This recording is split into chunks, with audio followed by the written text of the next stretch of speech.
Assalamualaikum warahmatullahi wabarakatuh. Perkenalkan, nama saya Salma Wanda Alicia Rahab dengan NIM 20108597. Pada video kali ini saya ingin mempresentasikan seminar hasil skripsi saya yang berjudul Dampak Kerjasama Bilateral Crisis Arrangement terhadap penggunaan dolar dalam perekonomian Indonesia dan Korea Selatan. Langsung saja di bab pertama, yaitu pendahuluan. Di latar belakang, ekonomi saat ini masih menjadi faktor terkuat negara untuk mempertahankan negaranya. Keadaan ekonomi politik dunia saat ini mulai berubah di mana banyak negara yang berusaha menjadi negara kuat atau hegemoni dalam dunia internasional. Hal ini dapat dilihat dari berbagai bidang perekonomian, salah satunya perdagangan, di mana negara-negara berusaha menjalin kerjasama tidak hanya dengan negara dalam kawasan, namun juga dengan negara di luar kawasannya. Mata uang adalah salah satu bentuk pembayaran secara sah yang dikeluarkan oleh negara atau pemerintah sebuah negara yang diterima oleh masyarakat umum dan dapat digunakan secara bebas dan legal dalam negara tersebut. Namun, mata uang yang dikeluarkan berbeda di setiap negara, sehingga belum tentu seluruh transaksi dapat dilakukan di negara lain menggunakan mata uang masing-masing negara. Penggunaan mata uang secara internasional dan sejarah mengalami beberapa kali perubahan. Yang pertama, pada tahun 1870 hingga 1914, dikenal dengan standar emas. Berdasarkan sejarahnya, pada tahun 1870-an ini dikenal dengan periode standar emas. Standar emas sebagai nilai tukar akhirnya mengalami keruntuhan, salah satunya akibat pecahnya Perang Dunia Pertama pada tahun 1914. Selanjutnya, pada tahun 1914 hingga 1929, terjadinya Perang Dunia Pertama dan terjadinya krisis mata uang. Selama Perang Dunia Pertama, Amerika Serikat mulai muncul sebagai pemasok utama modal internasional dengan menjadi penyedia dana untuk bantuan dan stabilisasi mata uang. Selanjutnya, ketika penggunaan mata uang ini dilakukan oleh Amerika Serikat, akhirnya ada perjanjian yang dihasilkan, yaitu perjanjian Bretton Woods yang dibentuk pada tahun 1944.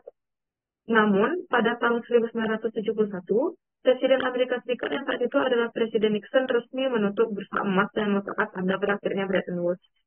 Dari tahun 1971, di mana berakhirnya konferensi Bretton Woods, hingga saat ini, penggunaan mata uang secara internasional di dunia masih didominasi oleh dolar. Penggunaan dolar terus berlanjut walaupun sistem Bretton Woods telah berakhir.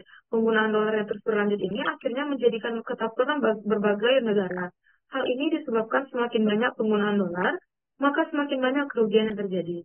Ketika mata uang satu negara lemah, maka ekspor barang akan menjadi lebih murah. Atas hal ini, banyak negara yang berusaha melepaskan ketergantungannya terhadap dolar. Indonesia beberapa tahun belakangan berusaha melepaskan ketergantungan pada mata uang dolar. Salah satu usaha Indonesia ini adalah dengan memperkuat mata uang lokal juga dengan melakukan kerjasama dengan negara lain. Indonesia melakukan kerjasama bilateral currency arrangement dengan Korea Selatan, yaitu kerjasama melakukan perdagangan menggunakan mata uang lokal masing-masing negara, karena memiliki satu tujuan yang sama, yaitu menurunkan penggunaan dolar dalam negaranya. BCSI atau pertukaran mata uang bilateral atau antar dua negara dilakukan untuk menghindari kontrol pertukaran. Kerjasama bilateral currency arrangement antara Indonesia dengan Korea Selatan ini pertama kali diimplementasi pada 6 Maret 2014 yang memiliki masa selama 3 tahun. Sebelumnya, Indonesia juga melakukan kerjasama dengan Korea Selatan di bidang perekonomian, yaitu Indonesia Comprehensive Economic Partnership Agreement atau IKCPA pada tahun 2012 yang membuktikan bahwa Indonesia telah melakukan usaha kerjasama dengan Korea Selatan bahkan sebelum menggunakan DCFTA.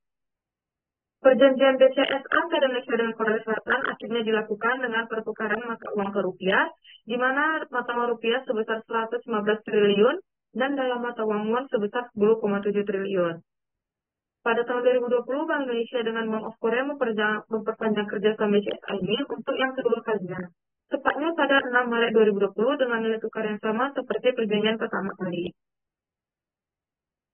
Pada tahun 2020, penggunaan mata uang rupiah dan yuan juga semakin baik, di mana tercatat pada tanggal 19 Maret 2020, suku bunga Indonesia berada di 4,50% yang terus menurun akibat adanya pandemi.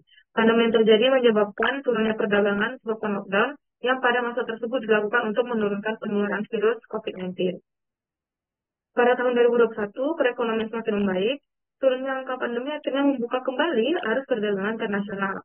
Indonesia dan Korea Selatan sendiri juga melakukan perdagangan di mana adanya peningkatan perdagangan antara Indonesia dengan Korea Selatan.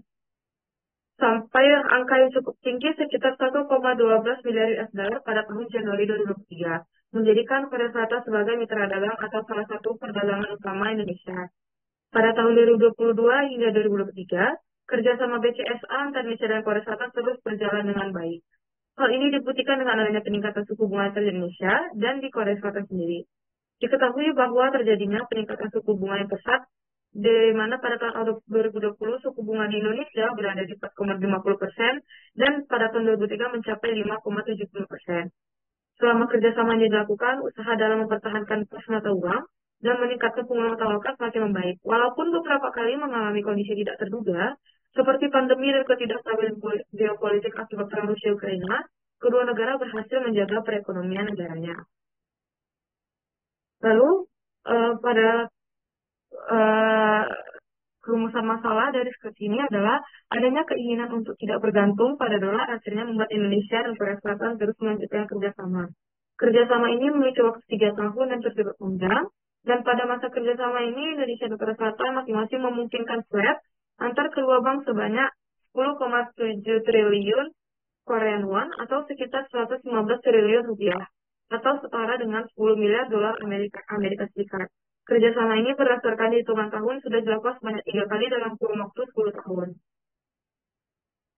Pertanyaan penelitian, bagaimana dampak kerjasama bilateral price swap arrangement terhadap penggunaan dolar Amerika Serikat dalam perekonomian Indonesia dan Korea Selatan? Lalu tujuan penelitian adalah penelitian ini bertujuan untuk mendeskripsikan dan menjelaskan dampak dari kerjasama melalui bilateral price swap arrangement terhadap penggunaan mata uang dolar dalam perekonomian Indonesia dan Korea Selatan. Pada penelitian ini terdapat 2 manfaat. Yang pertama manfaat akademis dan manfaat praktis. Di mana manfaat akademis yaitu diharapkan penelitian ini akan menambah pengetahuan dalam studi ilmu hubungan internasional terutama dalam ekonomi politik global melalui level sistem internasional atau kerjasama bilateral. Lalu secara praktis diharapkan penelitian ini akan menambah pemahaman pembaca dalam kerjasama ekonomi politik global terutama Indonesia dan Korea Selatan, serta dapat dijadikan pertimbangan oleh Bank Indonesia untuk memperkuat kerjasama bilateral dan hubungan ekonomi antar kedua negara. Selama penelitian dilakukan, terdapat beberapa tinjauan pustaka yang dilakukan oleh peneliti. Yang pertama ada History of the International Economy, the Bretton Woods System and its Impact on the Economic Development of Developing Countries, di mana ini dikeluarkan oleh Advanced Journal of Law, ditulis oleh Isaac Igwe dan terbit pada tahun 2018. Artikel ini menjelaskan tentang bagaimana sejarah ekonomi internasional. Periode pertama dalam perkembangan ekonomi internasional dikenal dengan standar emas, namun masa standar emas ini berubah setelah Perang Dunia Pertama terjadi. Lalu periode standar emas ini akhirnya runtuh pada tahun 1931.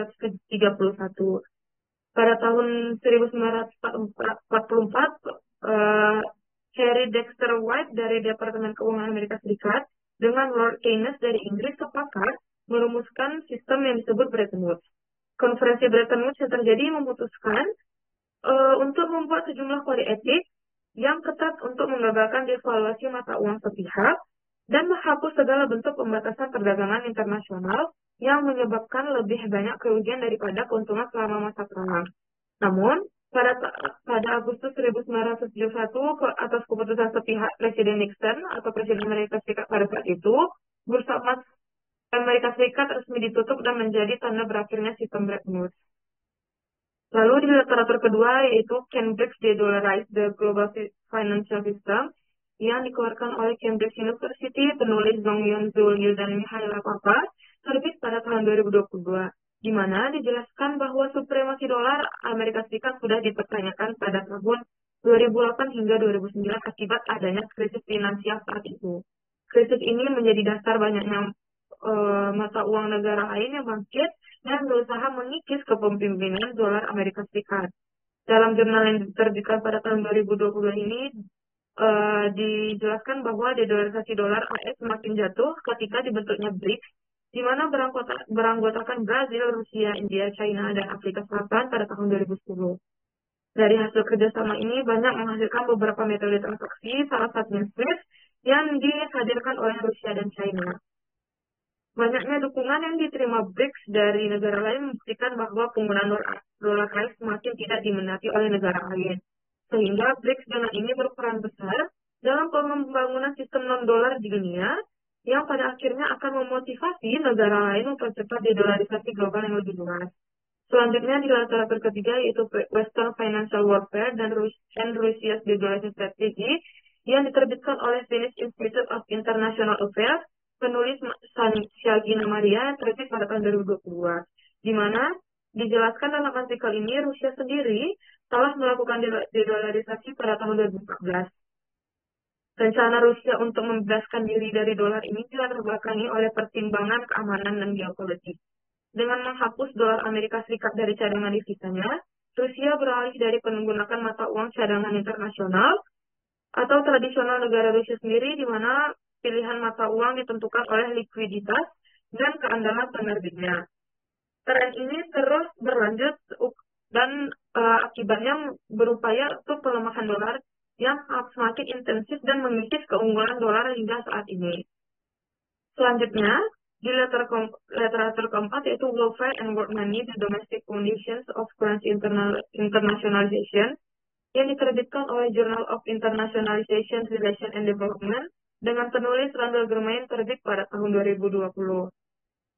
Pada artikel ini sendiri dijelaskan bahwa dasar-dasar dari internasionalisasi mata uang dan bagaimana cara menginternasionalisasikan mata uang sehingga dapat mempertahankan biaya ekonomi dan domestiknya. Dalam artikel ini, Amerika Serikat dijadikan sebagai contoh, di mana contoh negara yang berhasil menginternasionalisasikan mata uangnya. Menurut Susan Strange pada tahun 1971, dolar disebut sebagai top currency. Menurut Triffin, alasan penggunaan dolar yaitu bentuk uang dunia diperlukan untuk menyalurkan permintaan dari perekonomian nasional terkemuka ke perekonomian global agar perekonomian global lebih bertumbuh. Cara Amerika Serikat meningkatkan likuiditas negaranya adalah dengan mempermudah jual beli aset.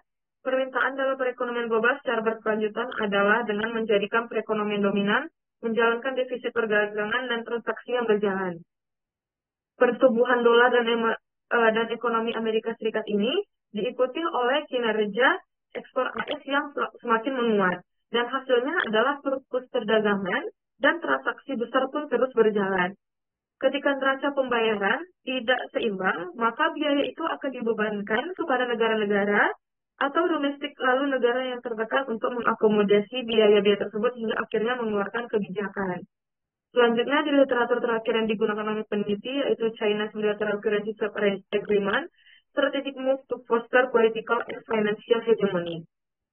Diterbitkan oleh Munich Personal Research Archive dengan penulis Abdullahi Ahmad Muhammad, terbit pada tahun 2022. Nah, di literatur ini atau artikel ini dijelaskan bahwa selama 2 dekade terakhir, pihak berwenang Tiongkok memulai proses ekstensif untuk meliberalisasi dan menginternasionalisasi renminbi atau mata uang Tiongkok, khususnya di bawah pemerintahan Perdana Menteri Zhao Rongji sejak tahun 1993.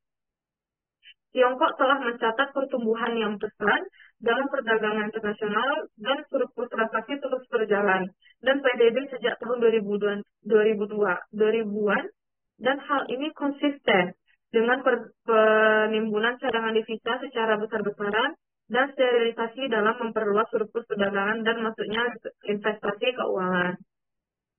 Langkah untuk mengakumulasi cadangan devisa dalam sejumlah besar dan pertukaran mata uang bilateral menyoroti upaya pencegahan terhadap terjadinya krisis berikutnya. Internasionalisasi renminbi ini mendapat perhatian yang sebanding dengan beberapa inisiatif Tiongkok, seperti Bank Investasi Infrastruktur Asia atau AIIB, dan skema inisiatif oleh One Belt One Road, di mana setelah krisis banyak negara Asia termasuk Tiongkok menyetujui perjanjian pertukaran mata uang di bawah naungan Shanghai Initiative atau CMI. Secara signifikan, mata uang memiliki 2 kegunaan utama, di mana yang pertama memungkinkan para pihak untuk mendapatkan utang lebih murah. Yang kedua, swap merupakan mekanisme yang efektif untuk melakukan lindung nilai terhadap exposure atau fluktuasi nilai tukar. Selain itu, pertukaran mata uang adalah cara yang hemat untuk mengubah ekspresi risiko dan mengubah arus kas perusahaan di masa depan. Di tengah krisis keuangan global pada tahun 2008, transaksi pertukaran mata uang dimanfaatkan oleh bank sentral negara maju dan berkembang, di mana kedua belah pihak menukarkan mata uang domestik dengan nilai tukar pasar yang berlaku dan membalikkan spread pada nilai tukar yang sama dan telah ditentukan sebelumnya. Lalu dalam penelitian ini peneliti menggunakan kerangka konseptual dedolarisasi, di mana menurut penjelasan International Monetary Fund dalam IMF, working paper tahun 2010, dedolarisasi merupakan respons rasional dari pelaku ekonomi terhadap ketidakpastian politik ekonomi yang akhirnya berdampak pada penurunan keinginan negara untuk menggunakan dolar. Kebijakan dedolarisasi ini juga merupakan salah satu cara yang berhasil memperkuat negara untuk meningkatkan dan menarik penduduk untuk menggunakan mata uang lokalnya. Salah satu kebijakannya yaitu macroeconomic stabilization. Nah, dalam macroeconomic stabilization ini terdapat dua kebijakan di dalamnya. Yang pertama ada stabilitas inflasi, di mana terdiri dari konsolidasi fiskal dan kebijakan moneter. Dalam hal ini, pemerintah bersama Bank Sentral bekerja sama untuk mencapai stabilitas inflasi. Yang pertama di konsolidasi fiskal, di mana cara negara untuk mengendalikan defisit anggaran sehingga tidak melebihi batas defisit anggaran yang ditentukan. Pada kebijakan ini, pemerintah diminta untuk melakukan penghematan agar tidak terjadi defisit. Selanjutnya, yang kedua, kebijakan moneter, di mana tindakan yang diambil oleh Bank Sentral untuk mengatur keuangan dan Bank Sentral diminta untuk menjaga nilai tukar mata uang agar tidak terdepresiasi atau semakin lemah. Tujuan pengendalian mata uang ini adalah untuk mengendalikan nilai tukar sehingga tetap berada di posisi yang stabil. Lalu, kebijakan yang terakhir atau yang kedua yaitu peningkatan daya tarik penggunaan mata uang lokal. Di mana bagaimana negara berhasil menarik daya tarik terutama pada sektor swasta untuk menggunakan mata uang lokal negaranya. Peneliti menggunakan metode penelitian. Yang pertama jenis penelitian kualitatif, di mana penelitian ini penulis menggunakan pendekatan untuk penelitian dengan cara eksplorasi dan memahami permasalahan terjadi baik individu maupun sosial. Proses penelitian ini melibatkan pertanian penelitian dengan data yang digunakan dalam berbagai cara, antara lain melalui data primer atau dokumen publik seperti situs resmi, pernyataan pers, lembar kerjasama, dan lain sebagainya. Juga data sekunder atau dokumen pribadi seperti jurnal, kabar, dan lain sebagainya. Lalu, batas penelitian ini pada 6 Maret 2020 hingga 6 Maret 2023 sesuai dengan perpanjangan kerjasama BCSA. Unit analisis dan tingkat analisis. Yang pertama, unit analisis penelitian ini adalah kerjasama bilateral process arrangement atau BCSA Indonesia dan Korea Selatan dengan unit eksplanasi dampak dari kerjasama BCSA Indonesia dan Korea Selatan dalam penggunaan dolar dalam pada perekonomian negara. Dan tingkat analisis ini merupakan negara dan teknik pengumpulan data primer dan data sekunder, di mana data primer ini dilakukan dengan observasi, wawancara, dokumentasi, dan triangulasi gabungan. Salah satunya sumber media online seperti kumpulan data dengan mengambil dokumen langsung melalui lembaga resmi semakin mudah diakses untuk saat ini. Beberapa contoh dokumen atau sumber resmi ini seperti akun media sosial dan pernyataan pers. Lalu data sekunder, di mana data sekunder ini didapatkan secara tidak langsung oleh peneliti seperti melalui orang lain atau dokumen. Dalam mengumpulkan data secara sekunder, peneliti menggunakan data melalui studi pusaka. Maksudnya, peneliti mengumpulkan data dan informasi yang relevan dengan penelitian ini melalui bacaan seperti melalui situs resmi, lembaga, buku, jurnal, penelitian sebelumnya yang pernah dilakukan, dan lain sebagainya. Dalam menganalisis data, peneliti menggunakan teknik yang pertama mengelola data, lalu baca dan kumpul data, lalu mendeskripsikan, merumuskan data menjadi sebuah tema, menafsirkan data, dan menyajikan data. Sistematika penulisan dari selanjutnya bab 2 dengan judul bab dinamika penggunaan dolar di internasional, Korea Selatan, dan Indonesia. Di mana pada bab ini menjelaskan perkembangan atau dinamika penggunaan mata uang dolar di Amerika Serikat. Kemudian pada bab ini hanya fokus pada perkembangan dolar baik dari awal dolar hadir hingga mata uang dolar menjadi mata uang internasional yang digunakan hampir pada semua negara di dunia. Yang pertama ada sejarah dolar menjadi mata uang internasional. Nah, berdasarkan sejarah, mata uang internasional sudah ada dan telah dipakai pada beberapa negara. Mata uang internasional ini juga beberapa kali mengalami perubahan. Mata uang internasional pada saat itu digunakan hanya secara regional atau hanya berlaku di beberapa negara saja. Namun berkembangnya secara pesat keadaan dunia mengakibatkan adanya mata uang dominan yang akhirnya menjadi mata uang global atau utama. Salah satu mata uang yang diakui dan dipakai secara lama di dunia internasional adalah mata uang emas atau pound Inggris yang berkembang sejak tahun 1870. Selama periode ini, Inggris menjadi yang terbesar dan menguasai ekonomi dunia. Lalu, mata uang pound Inggris ini menggunakan nilai standar emas sebagai patokan mata uangnya. Lalu pada tahun 1914, adanya Perang Dunia Pertama ikut merobohkan periode standar emas ini, di mana penggunaan emas resmi runtuh pada tahun 1931, dan Bank of England tercatat memiliki utang sebesar 200 juta pound sterling emas.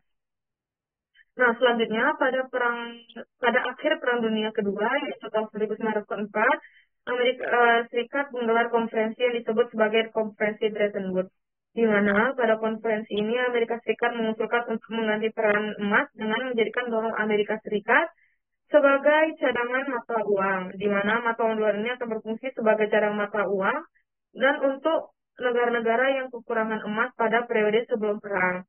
Akibat dari konferensi ini, permintaan dolar Amerika Serikat naik secara pesat. Pergantian emas ke dolar berlanjut dengan nilai 1 emas sama dengan 15 dolar Amerika Serikat. Setelah Perang Dunia Kedua, Amerika Serikat adalah satu-satunya negara yang menghasilkan uang dari perang tersebut dan perekonomiannya berkembang pesat dan emas terus masuk ke Amerika Serikat dan pada tahun 1945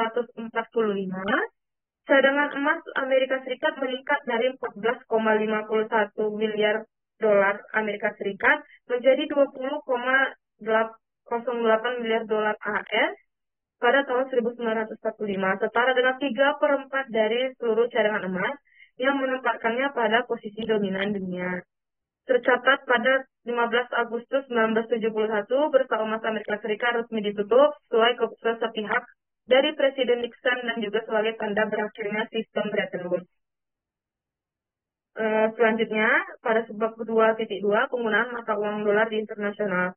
Setelah krisis pasca Perang Dunia Kedua, peran dolar mulai menjadi dominan. Peran dominan dolar terus berlanjut hingga menjadi mata uang internasional yang paling banyak digunakan dalam beberapa dekade terakhir. Dolar diketahui menguasai dan digunakan hingga 40% transaksi perdagangan global dibandingkan mata uang lainnya. Internasionalisasi uang menurut Cohen adalah suatu mata uang yang dapat sepenuhnya dijalankan dengan ketiga fungsi uang, yaitu media pertukaran atau alat tukar, satuan hitung, dan penyimpan nilai. Dengan demikian, ada 6 peran dolar. Yang pertama, dolar digunakan sebagai media pertukaran dalam transaksi pribadi ataupun perantara, dan juga diperjualbelikan oleh bank sentral sehingga menjadikannya mata uang yang selalu ada sebagai perantara atau intervensi. Selanjutnya, kontrak perdagangan ada kala dinyatakan dengan menggunakan dolar, menjadikannya sebagai alat tagihan. Dan nilai dari nilai tukar sewaktu-waktu dinyatakan dalam istilah dolar yang membuatnya berfungsi sebagai penanda atau penentu harga sebagai stabilitas. Lalu terakhir pada sektor swasta yang memegang aset likuid atau aset yang mudah diubah menjadi uang tunai tanpa mengalami pengurangan nilai yang signifikan dalam dolar, sehingga dapat bertindak sebagai bank dan bank sentral sebagai pemegang dolar sebagai cadangan. Selanjutnya, besarnya pasar Amerika Serikat sendiri mendorong eksportir dari negara-negara lain di luar Amerika Serikat untuk menggunakan harga dalam dolar agar lebih sesuai dengan harga pesaing mereka di Amerika Serikat. Sehingga harga impor dari Amerika Serikat sendiri akan lebih rendah dalam mata uang lokal. Metode ini akhirnya diperkenalkan untuk menstabilkan harga rata-rata dolar bagi produsen Amerika dan mendorong penduduk lokal untuk membebankan biaya ekspornya pada mereka dalam menggunakan dolar, sehingga dapat menstabilkan harga produk di banyak negara. Faktor global yang mempengaruhi baik resiko keuangan maupun ketidakpastian ekonomi yang memprediksi aliran uang kertas Amerika Serikat, serta faktor global dapat menjelaskan sejumlah besar variasi arus mata uang. Sejak krisis keuangan global, ketidakpastian ekonomi global itu memiliki peran yang semakin penting dalam menjelaskan arus dolar khususnya ke negara-negara berkembang. Selain itu, ditentukan keberagaman yang lebih besar lintas negara dengan faktor lokal seperti inflasi dan faktor global seperti ketidakpastian ekonomi yang memiliki dampak lebih besar terhadap pemerintahan uang kertas Amerika Serikat di negara-negara berkembang dibandingkan negara maju. Sehingga hampir 50% dari total perdagangan dunia menggunakan dolar sebagai alat pembayaran. Selanjutnya, penggunaan mata uang dolar di Korea Selatan. Penggunaan mata uang dolar di Korea Selatan diketahui dimulai setelah Perang Dunia Kedua, di mana 1 dolar Amerika Serikat sama dengan 15 won Korea. Pada tahun 1976, negara-negara mulai memulihkan ekonominya, dan akhirnya pemulihan ekonomi ini berdampak sangat baik, terutama di Korea Selatan pada tahun 1977, di mana adanya peningkatan ekspor melebihi 10 miliar dolar Amerika Serikat dan transaksi berjalan dengan sangat baik. Surplus yang dihasilkan tidak terlalu besar, cenderung kecil, namun pertumbuhan ekonomi Korea Selatan terhitung sangat besar. Pertumbuhan pesat ini mengakibatkan uh, penggunaan dolar semakin banyak di Korea Selatan, terutama di dalam perdagangan internasional. Adanya krisis mata uang pada tahun 1997 mengakibatkan banyaknya penggunaan dolar secara pesat di Korea Selatan. Uh, Krisis mata uang terjadi di Korea Selatan ini berasal dari kelemahan secara struktural yang akhirnya menyebabkan perekonomian Korea Selatan rentan terhadap tekanan eksternal. Sehingga sebagai bentuk dukungan, Bank Dunia memberikan bantuan darurat menggunakan mata uang asing yaitu dolar sebanyak 21 miliar dolar Amerika Serikat bersama dengan International Monetary Fund atau IMF. Krisis 1997 yang terjadi mengakibatkan banyaknya penggunaan dolar secara pesat di Korea Selatan. Bantuan yang sebagian besar diberikan dalam mata uang dolar serta usaha dalam menarik investor asing menyebabkan ketergantungan dolar yang cukup kuat untuk menstabilkan ekonomi negaranya. Namun tercatat setelah tahun 1999, perekonomian terus tumbuh hingga berada di 10% di Korea Selatan dan meninggalkan zona krisisnya hanya dalam kurun waktu 3 tahun. Hingga pada 23 Agustus 2001, Korea Selatan berhasil melunasi pinjaman dana dari IMF yang lebih cepat 3 tahun dari rencana. Korea Selatan akhirnya membuka banyak sekali kerjasama dalam rangka memajukan perekonomiannya. Usaha-usaha Korea Selatan ini salah satu yang paling banyak digunakan adalah melakukan kerjasama. Dengan kerjasama yang paling besar adalah dengan ASEAN Plus 3, di mana di kerjasama ini negara-negara bergabung dan membentuk sistem dukungan keuangan regional dalam kawasan sehingga dapat mencegah terjadinya krisis mata uang, dan dari hasil kerjasama ini terbentuklah Qianghua Initiative atau CMI pada pertemuan di Mei tahun 2000. Selanjutnya, penggunaan mata uang dolar Indonesia. Indonesia merupakan negara berkembang yang menerapkan sistem perekonomian terbuka, di mana adanya perekonomian terbuka ini menyebabkan terjadinya kegiatan perdagangan internasional antar negara, baik negara berkembang maupun dengan negara maju. Penggunaan mata uang dolar dihargai sebesar 14.083 per 1 dolar Amerika Serikat pada tahun 1965. Nah, Indonesia pada tahun 1966 sebenarnya mengalami inflasi sebesar-besaran, di mana tercatat terjadinya 650% inflasi yang terus-menerus dicetak. Akibatnya banyak perusahaan swasta yang memilih untuk menggunakan mata uang dolar. Sejak pertengahan tahun 1980-an, Indonesia telah mengalami liberalisasi perdagangan yang luas. Pada tahun 1996, Indonesia berhasil menurunkan angka inflasi hingga di 6,7%, di mana mata uang Indonesia pun mulai stabil dan dihargai seharga 2.383 per 1 dolar Amerika Serikat.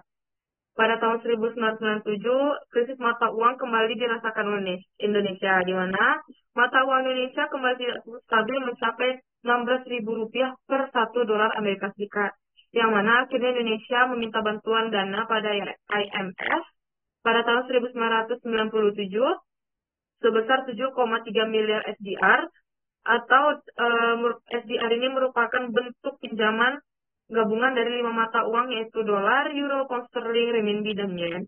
Krisis 1997 ini mengakibatkan banyaknya penggunaan mata uang dolar atau mata uang asing secara pesat di Indonesia. Bantuan yang sebagian besar diberikan dalam mata uang mata uang dolar ini berakibat akhirnya menuntut Indonesia lebih banyak dan bergantung terhadap penggunaan mata uang dolar. Akhirnya, Indonesia berusaha berhasil melunasi mata uangnya dengan IMF setelah melakukan cicilan pembayaran kurang lebih 9 tahun, tepatnya pada tahun 2006.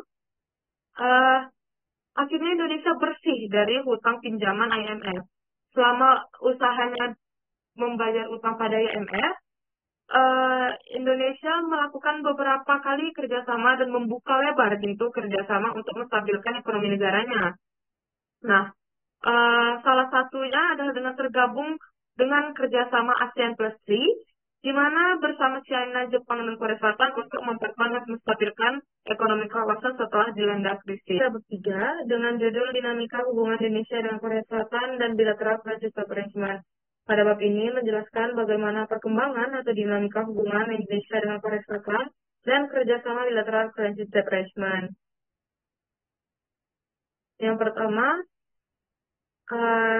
dinamika hubungan Indonesia dan Korea Selatan.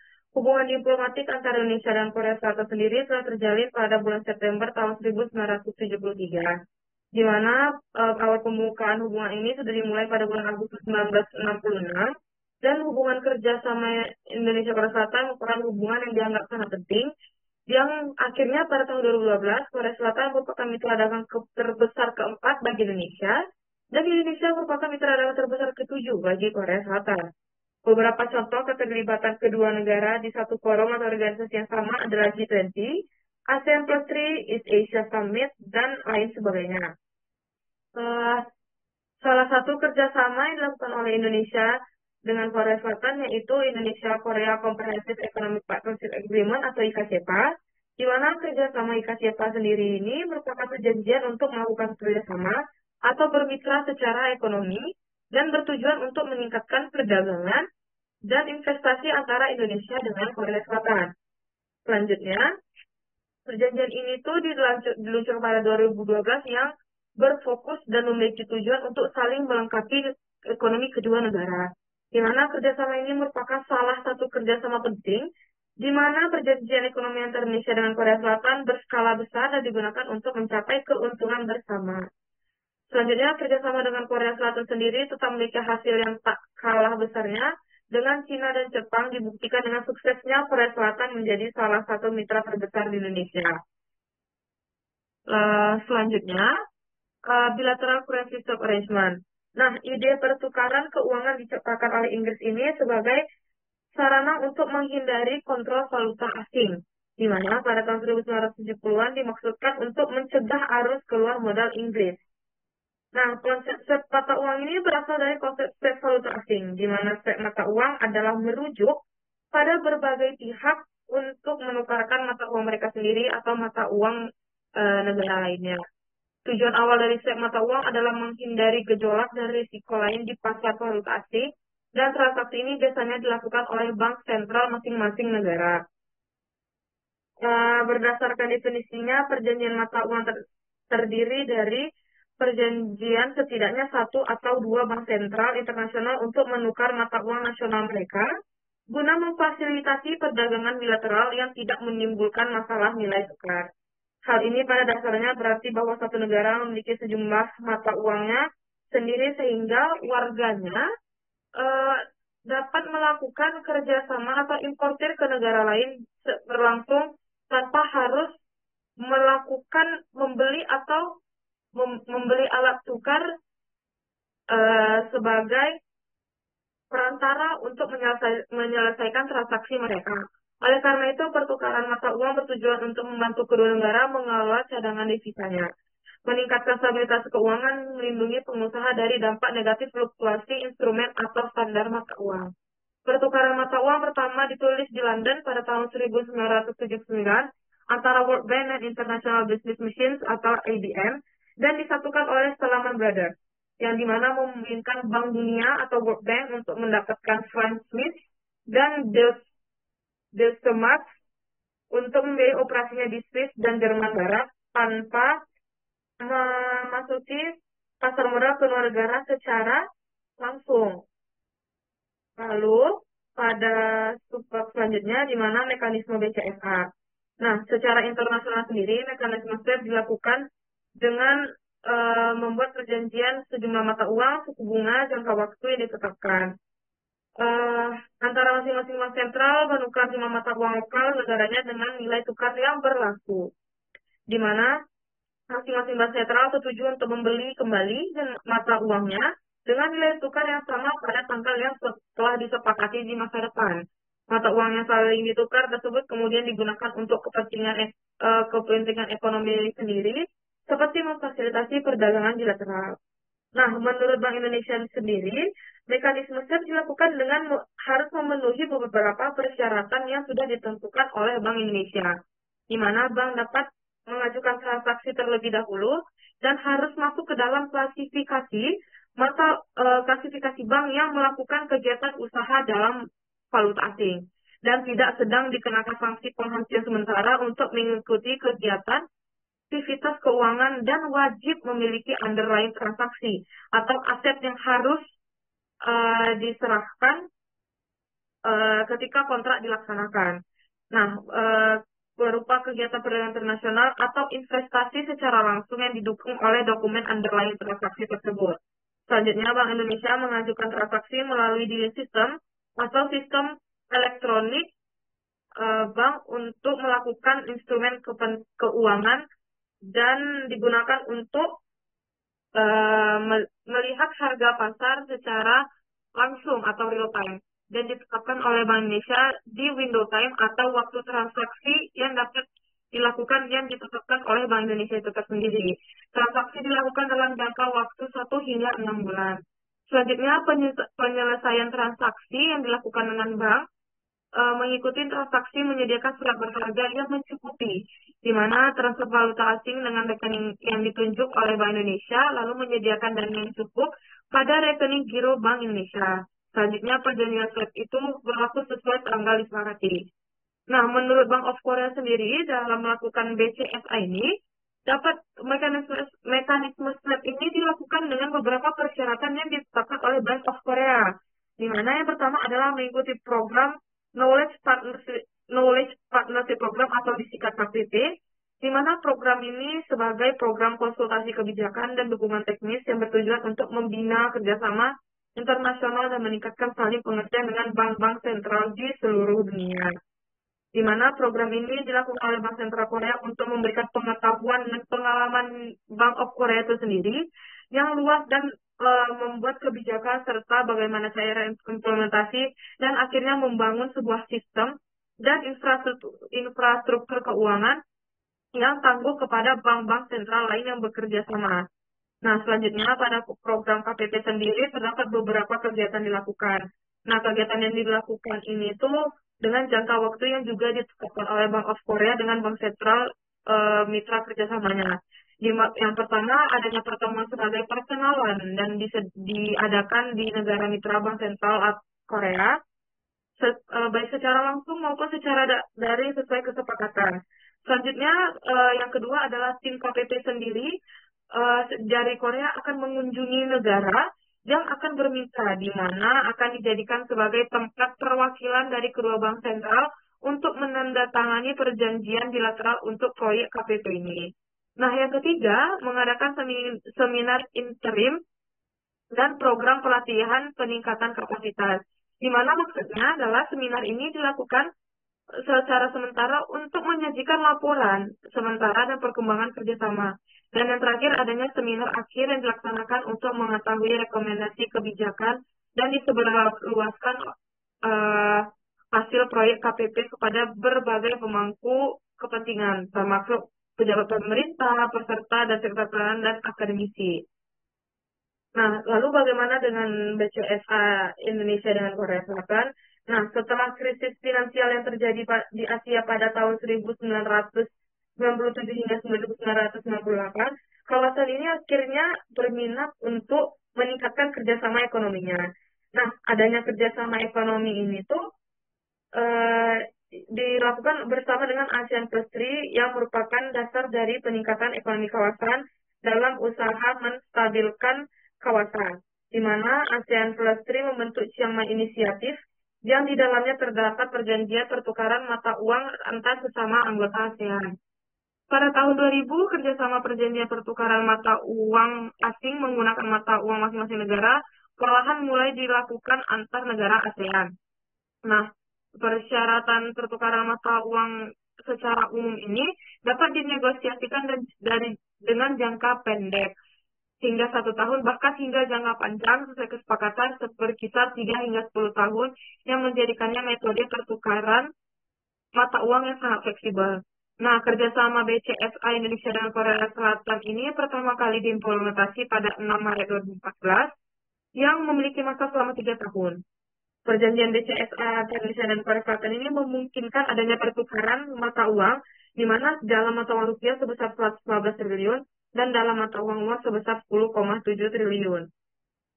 Nah, penandatanganan BCSA yang dilakukan oleh Bank Indonesia dan Bank of Korea pada 6 Maret 2020 ini itu merupakan salah satu bentuk perjanjian kerjasama yang terus berlanjut antara Indonesia dengan Korea Selatan.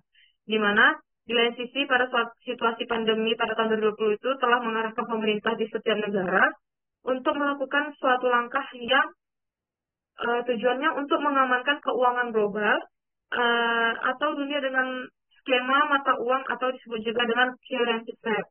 Nah, penandatangan BCSA yang dilakukan Bank Indonesia oleh Bank of Korea pada tanggal Maret 2020 ini itu telah diapresiasi sendiri oleh Menteri Koordinator Bidang Perekonomian Indonesia dan juga Menteri Perdagangan Korea Selatan dan berlaku secara efektif mulai pada 6 Maret 2020 sampai 5 Maret 2023 yaitu dengan jumlah mata uang swap yang sama sejak awal kesepakatan ini disepakati. Sebab keempat yaitu analisis dampak kerjasama bilateral currency swap arrangement terhadap penggunaan dolar dalam perekonomian Indonesia dan Korea Selatan pada tahun 2020 hingga 2023. Nah, pada bab keempat ini, peneliti akan menganalisis dampak kerjasama bilateral currency swap arrangement terhadap penggunaan dolar, terutama dalam masa tenggang 2020 hingga 2023, yang menggunakan salah satu konsep kebijakan toleransi yang dikeluarkan oleh International Monetary Fund, yaitu macroeconomic stabilization.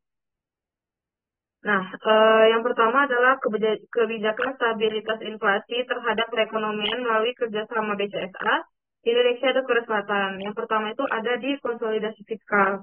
Nah, selama kerjasama yang dilakukan selama 3 tahun sesuai dengan perjanjiannya, terjadi beberapa perubahan yang positif bagi Indonesia dan Korea Selatan. Nah, Indonesia terus menjaga pertumbuhan ekonomi negara agar tetap tumbuh dan berkesinambungan.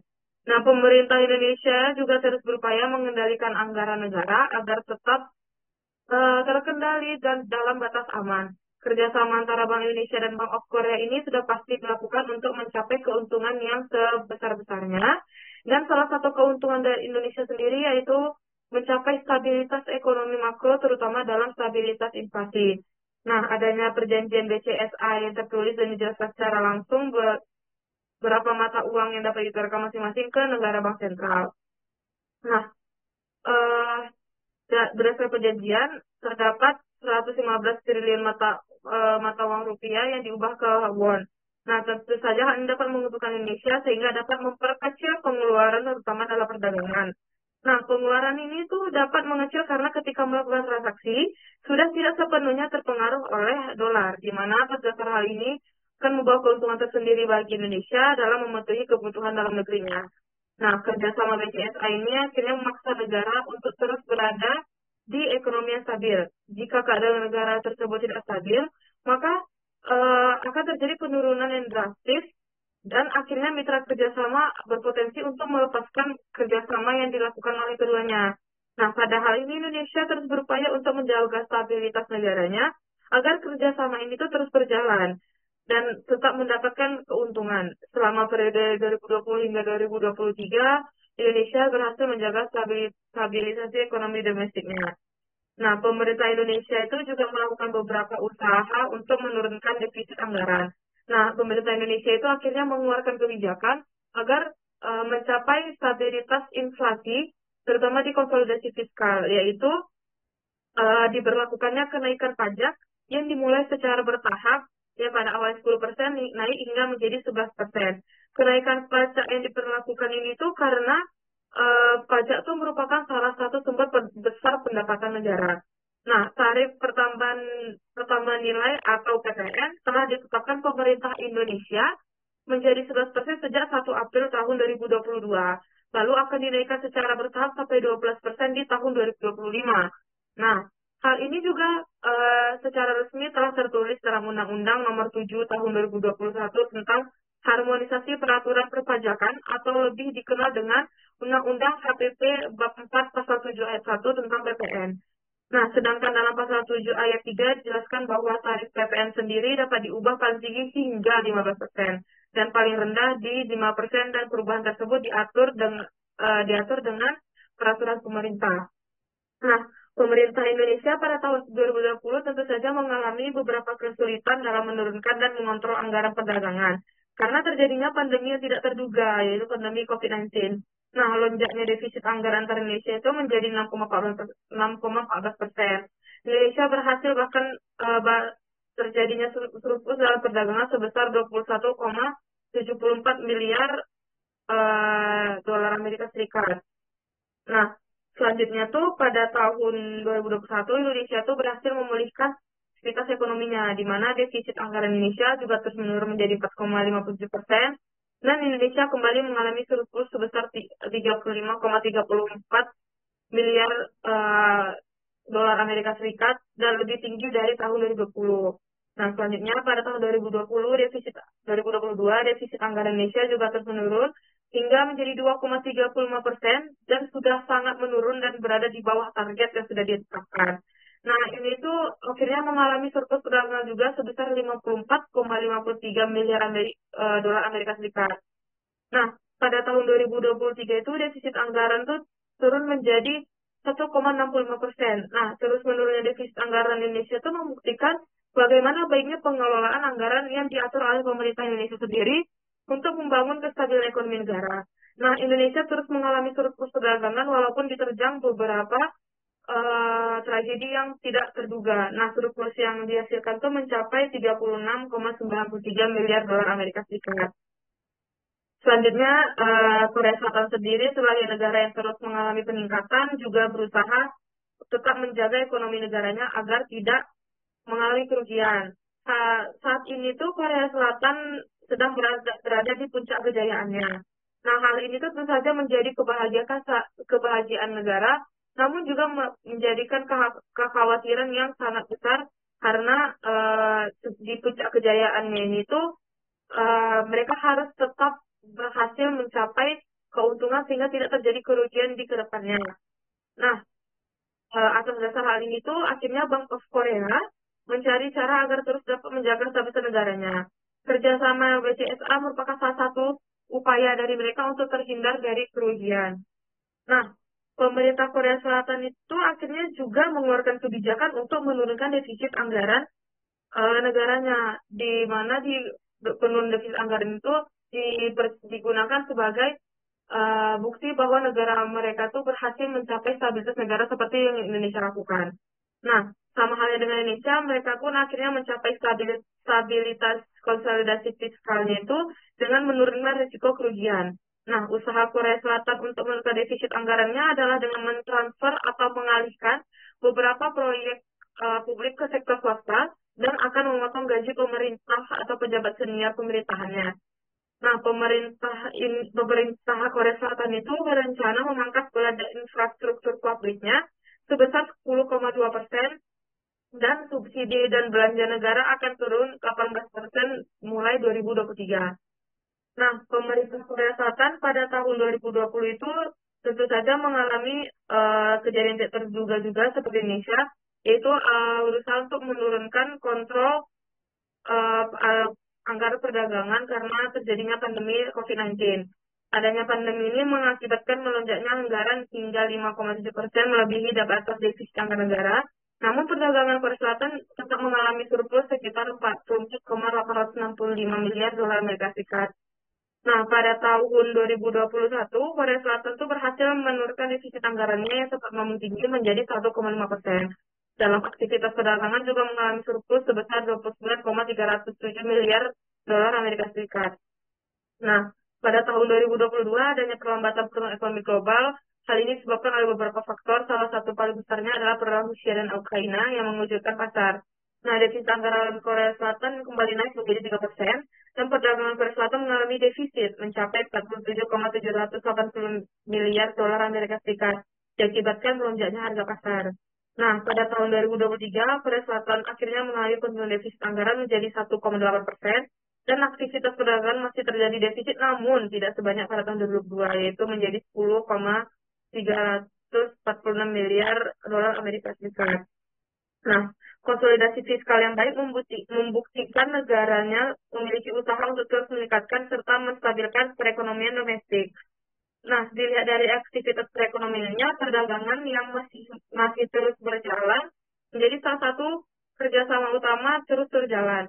Walaupun banyak hal yang tak terduga seperti pandemi dan ketidakstabilan geopolitik dunia internasional, perekonomian masih terus berjalan bahkan mencapai surplus atau keuntungan. Nah, tercapainya keuntungan ini membuat kedua negara tidak perlu khawatir akan melakukan pinjaman terhadap bank sentral, karena berhasil mencukupi kebutuhan ekonominya melalui surplus perdagangan yang telah dicapai. Nah, selanjutnya itu di kebijakan moneter. Permasalahan negara-negara yang selama ini terjadi adalah ketidakstabilan kurs sehingga berpengaruh cukup tinggi dan menyebabkan kerugian. Eh, Negara terus berupaya untuk mencegah terjadinya krisis mata uang, di mana hal ini tuh merupakan kerja dari masing-masing bank sentral negara Indonesia dan Korea Selatan untuk mengambil peranan penting mereka dalam menjaga dan mengendalikan moneter, sehingga pada akhirnya Bank Indonesia mengambil beberapa langkah untuk menjaga stabilitas moneternya. Kerjasama BCSA ini merupakan salah satu langkah untuk menjaga mengkondusifkan mata uang sehingga menimbulkan ekonomi yang stabil. Nah, di Indonesia dalam menjaga stabilitas moneter adalah dengan menahan terjadinya inflasi. Nah, dalam usaha mempertahankan stabilitasnya, Bank Indonesia mengeluarkan target inflasi yang dirundingkan bersama dengan pemerintah dan Kementerian Keuangan. Terdapat juga koordinasi dengan tim pengendali inflasi pusat dan tim pengendali inflasi daerah.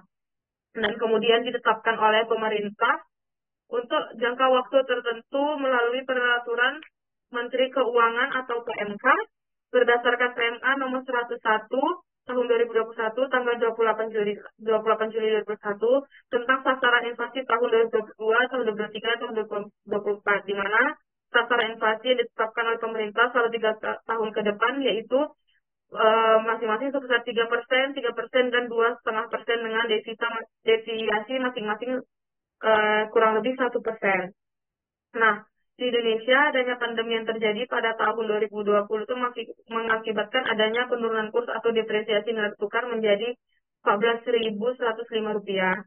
Nah, pada tahun 2021 tuh kurs negara Indonesia juga cenderung stabil, walaupun masih terkena dampak dari corona, di mana pada awal tahun sebesar 14.084 rupiah dan pada akhir tahun sebesar 14.269, dan realisasi inflasi yang terjadi tercatat sebesar 1,87%. Nah, pada tahun 2022 tuh karena memanasnya konflik Rusia dan Ukraina akhirnya memberikan beberapa dampak bagi perekonomian global. Nah, salah satunya adalah Indonesia terkena dampak terutama pada harga komoditas pangan. Hal ini membuat beberapa negara terkena inflasi yang cukup besar. Nah, Indonesia tercatat terkena inflasi menjadi 5,51% dengan jumlah kurs mata uang sebesar 15.731 rupiah pada akhir tahun. Hal ini disebabkan karena adanya perlambatan ekonomi secara global yang terjadi. Selanjutnya, pada tahun 2023, kurs Indonesia juga masih mengalami penurunan, mencapai 15.416 rupiah, dan tetapi Indonesia berhasil menekan angka inflasi menjadi 2,61%. Selanjutnya, Korea Selatan juga berusaha mempertahankan ekonominya, di mana kebijakan pengendalian yang baik terus diusahakan demi tercapainya perekonomian yang stabil.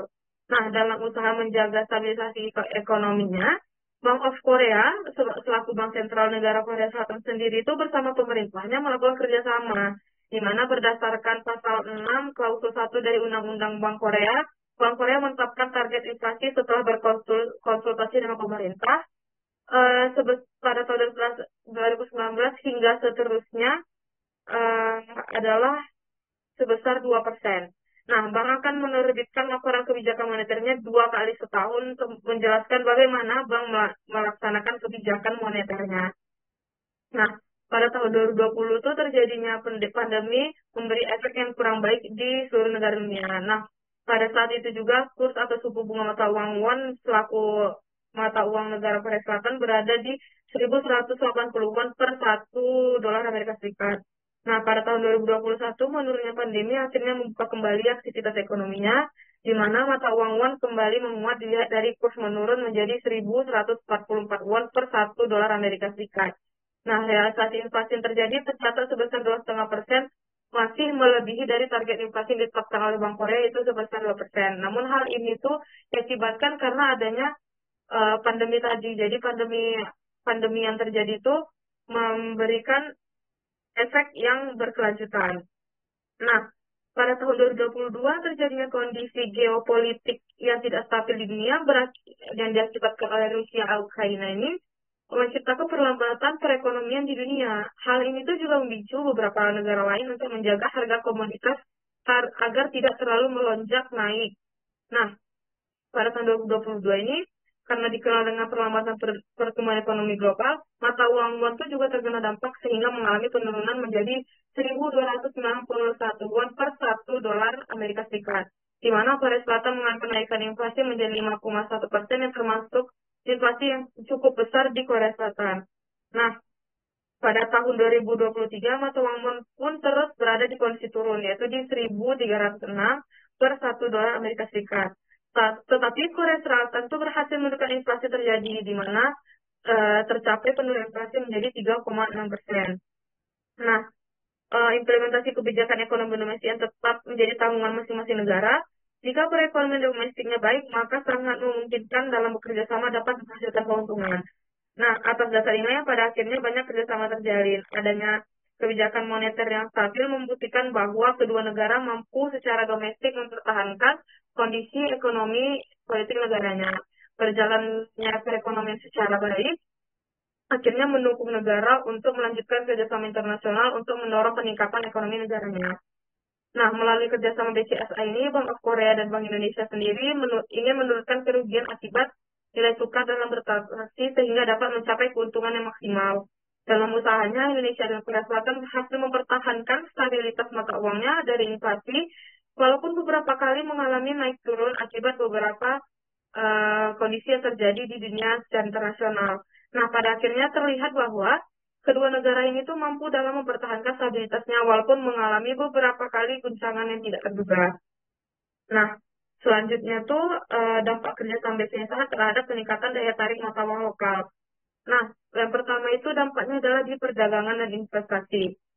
Adanya kerjasama BCSA ini juga menjadi faktor jalannya perdagangan terus berjalan dan tidak mengalami kerugian nilai tukar akibat penggunaan dolar. Nah, pada data tahun 2020 tercatat kerjasama perdagangan sebesar 13,356 juta dolar Amerika Serikat antara Indonesia dan Korea Selatan. Nah, pada tahun 2021 itu kerjasama perdagangan itu terus meningkat menjadi 18,409 juta dolar Amerika Serikat dan pada tahun 2023 tercatat kembali naik menjadi 24.526 juta dolar Amerika Serikat dan pada tahun 2023 tetap meningkat sebanyak 20.827 juta dolar Amerika Serikat. Nah, adanya surplus perdagangan dikarenakan kerjasama dilakukan antar kedua negara, yaitu Korea Selatan dan Indonesia, ya ternyata tetap tercatat melakukan perdagangan walaupun mengalami beberapa kali situasi yang tidak terduga, seperti pandemi COVID-19 dan perlambatan pertumbuhan ekonomi. Nah, adanya kerjasama BCSA ini ternyata juga menjadi salah satu faktor pendorong jalannya perdagangan terus berjalan dan tidak mengalami kerugian, sehingga nilai tukar akibat penggunaan dolar dalam bertransaksi perdagangan. Nah, kerjasama BCSA ini juga sangat membantu negara dalam menjaga defisit anggaran yang telah ditentukan. Korea Selatan Indonesia itu sama-sama memiliki batas defisit anggaran yang ditetapkan oleh pemerintah dan bank sentral masing-masing negara. Nah, defisit anggaran yang ditetapkan ini tuh merupakan salah satu bentuk usaha dari kedua negara untuk tidak meminjam pada bank sentral sehingga tidak meningkatkan pinjaman yang berlebih pada bank sentral.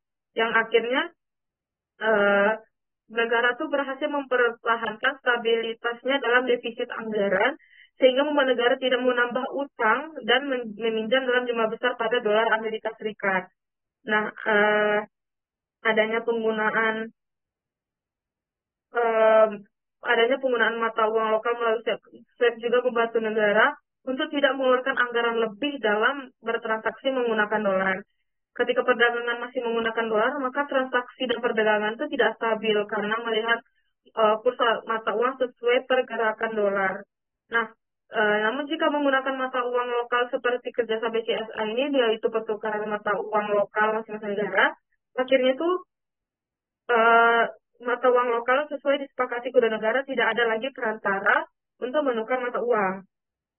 Selanjutnya itu Indonesia merupakan tujuan investasi di Korea Selatan. Nah, Indonesia itu merupakan penerima investasi yang dapat mendorong pembangunan yang berkelanjutan. Korea Selatan menjadi salah satu investor terbesar Indonesia pada tahun 2023 dengan total FDI sebesar 2,5 miliar dolar Amerika Serikat dan jumlah investasi tersebut mengalami peningkatan senilai 200 juta dolar Amerika Serikat atau sebesar 8,70% dari tahun 2022. Nah, Korea Selatan sebagai investor dalam kerjasama BCSA membuat hubungan bilateral ini semakin banyak menunjukkan peningkatan kerjasama, hingga pada tahun 2022 Korea Selatan berhasil melakukan 1.016 proyek dengan investasinya mencapai 1,66 miliar dolar Amerika Serikat.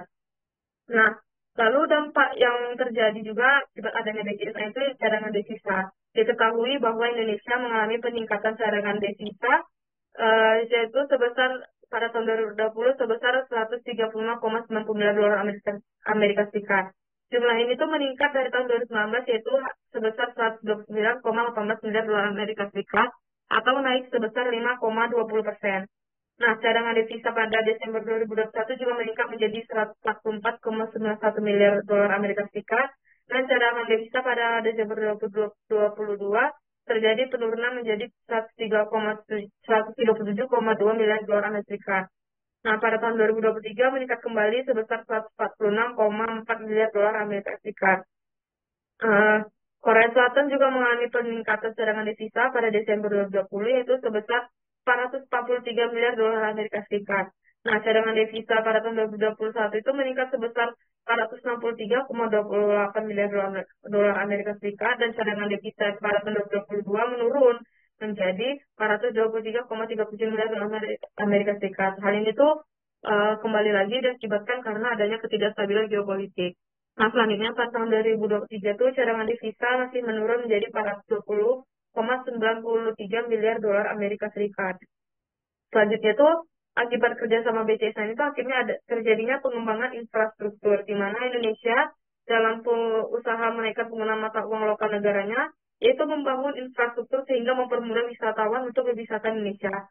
Nah, nilai tukar rupiah terhadap dolar Amerika Serikat itu menjadi salah satu faktor yang mempengaruhi jumlah kunjungan wisatawan mancanegara Indonesia itu dan besarnya pendapatan yang diterima dari sektor pariwisata. Sehingga nilai tukar atau kurs yang tidak stabil akan menyebabkan wisatawan itu ragu untuk berwisata di Indonesia. Nah, wisatawan asing yang datang ke Indonesia itu membutuhkan mata uang dalam negeri untuk berbelanja dan bertransaksi. Sehingga adanya peningkatan permintaan mata uang dalam negeri yang akibatnya meningkatkan nilai tukar mata uang dalam negeri, terutama jika permintaan terhadap mata uang dalam negeri lebih besar dari penawaran. Nah, Indonesia juga merupakan salah satu negara yang paling berefek terhadap industri hiburan Korea Selatan. Hal ini tuh dimanfaatkan oleh Korea Selatan untuk menarik wisatawannya, sehingga pertumbuhan ekonomi terus mengalami peningkatan. Nah, meningkatnya wisatawan berhasil menumbuhkan ekonominya, sehingga pembangunan di Korea Selatan juga terus berjalan, yang akhirnya menjadikan Korea Selatan sebagai salah satu tujuan atau destinasi negara untuk berwisata. Nah, meningkatnya jumlah wisatawan ini tuh sama seperti Indonesia, akhirnya mendorong penggunaan mata uang lokalnya di mana para wisatawan pasti membutuhkan mata uang lokal, uang Korea Selatan itu untuk bertransaksi dan berwisata. Dan akhirnya permintaan atas mata uang won itu meningkat, yang menyebabkan mata uang won itu berhasil di dunia, dikenal dunia internasional. Nah, lalu kerjasama BCSA itu ternyata juga memiliki dampak lainnya pada kedua negara, di mana akhirnya ada komitmen dan upaya peningkatan kerjasama BCSA itu juga akhirnya menyebabkan kedua negara melakukan pertukaran masyarakat hampir kedua negara ini. Nah, Duta Besar Indonesia yaitu Pak Gandhi Sultisianto mengatakan bahwa komitmen kerjasama ini itu dapat mendorong pemerintah Korea Selatan untuk segera mengimplementasikan kebijakan bebas visa bagi warga negara Indonesia yang akan berkunjung ke Korea Selatan. Adanya kebijakan bebas visa ini akan mendorong lebih banyak peluang bisnis dan pariwisata bagi Indonesia dan Korea Selatan. Selanjutnya, dampak yang terjadi di BCSA itu adanya juga peningkatan konektivitas antara Indonesia dan Korea Selatan. Akibat kerjasama yang terus berjalan ini juga dapat memberikan dampak bagi citra kedua negara di mata investor internasional dan pasar keuangan global. Lalu bab 5 penutup.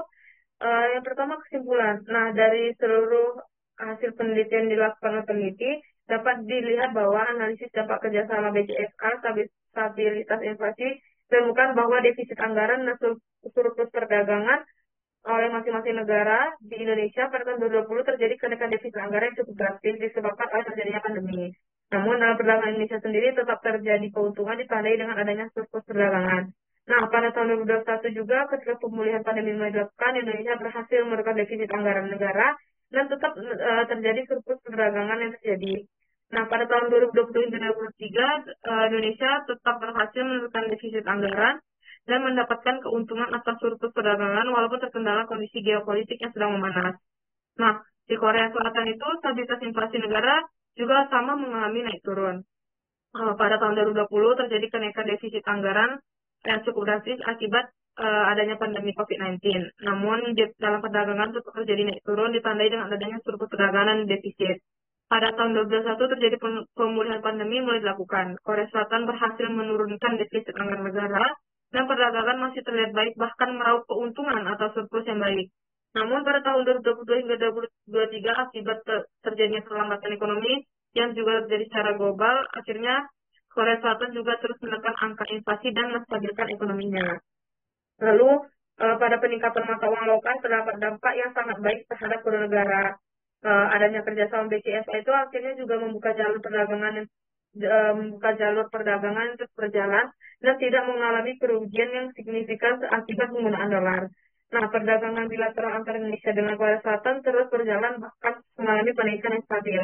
Cadangan devisa kedua negara juga terlihat sangat baik ditandai dengan peningkatan cadangan devisa di kedua negara dan adanya peningkatan penggunaan mata uang ini juga didasari oleh investasi dan ekspor yang terus berlanjut. Salah satu hasil yang terlihat ada di sektor pariwisata Indonesia dan Korea Selatan yang menyebabkan permintaan mata uang lokal terus meningkat.